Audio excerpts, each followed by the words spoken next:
সমিতি সম্পাদক প্ৰমুখ্যে বিষয়ববীয়াসকল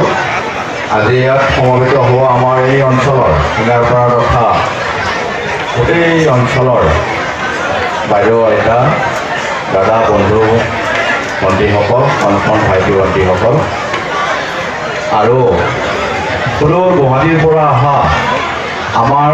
অঞ্চলৰ গৌৰৱ আমাৰ নাৰেংগী অঞ্চলৰ পৰা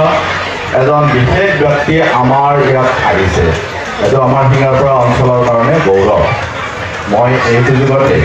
শিঙাৰপাৰাৰ অঞ্চলৰ এজন হৈ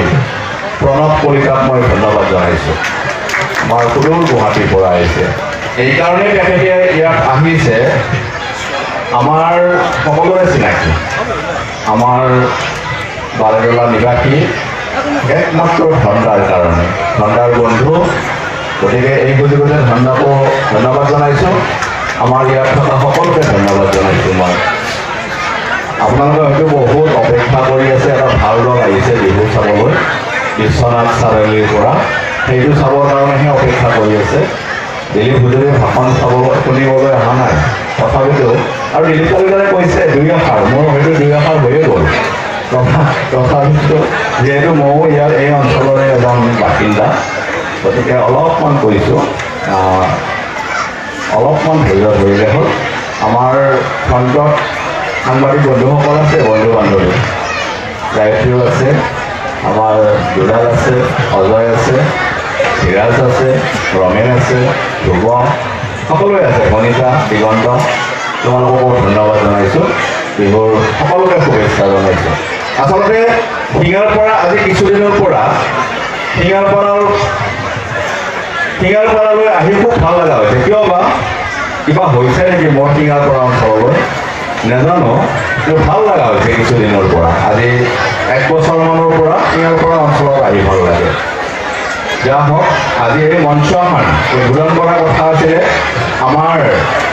কমলপুৰ সমষ্টিৰ নৱনিৰ্বাচিত বিধায়ক সকলোৰে মৰমৰ দিগন্ত দাদাই বিশেষ কাৰণত হয়তো তেখেতে আহিব নোৱাৰিলে কাৰণ তেওঁৰ অলপ ধাৰ্মিক মানুহ পূজা পাতল কৰে পূজা এটা আছিল কাৰণে মোকো জনাইছে পূজা আছিলে সেই পূজাটো দিবৰ কাৰণে তেখেতে আহিব নোৱাৰিলে নহ'লে আহিলে হয় আমাৰ শিঙাৰপাৰা অঞ্চললৈ আমাৰ নৱনিৰ্বাচিত বিধায়কজন খুব এটা মৰম আছে আমাৰ এই অঞ্চলৰ প্ৰতি মৰম নাথাকিলে জানো যিদিনা ভোটৰ ৰিজাল্ট দিছিলে বৃহৎ কমলপুৰ সমষ্টিৰ ক'তো নেতা আমাৰ শিঙাৰপাৰা অঞ্চললৈ আহিছে সেইটো আমাৰ গৌৰৱৰ কথা আমাৰ শিঙাৰপাৰা অঞ্চল আজিকালি পিছ পৰি থকা নাই প্ৰথম যিকি আমাৰ শিঙাৰপাৰা অঞ্চলত নিজেই কৈছে দাদাই যে মই শিঙাৰপাৰাত যাম কিমান ডাঙৰ ডাঙৰ বাঘাটা চাৰিআলি আছে বেজাৰা আছে কৰৰা আছে মুক্তাপুৰ আছে কিমান নিজৰ ঘৰ আছে কেন্দ্ৰকোণাত সেইবিলাকতো যোৱা নাই কিন্তু শিঙাৰপাৰাত আহিছে গতিকে মই দিগন্ত দাদাৰ কাৰণে সকলোৰ পৰা এটা হাত চাবলৈ বিচাৰিছোঁ ধন্যবাদ সকলোৱে মাৰা নাই কিছুমানে দিগন্ত দাদাক বেয়া পায় আজিকালি এনেকুৱা ব্যক্তি আছে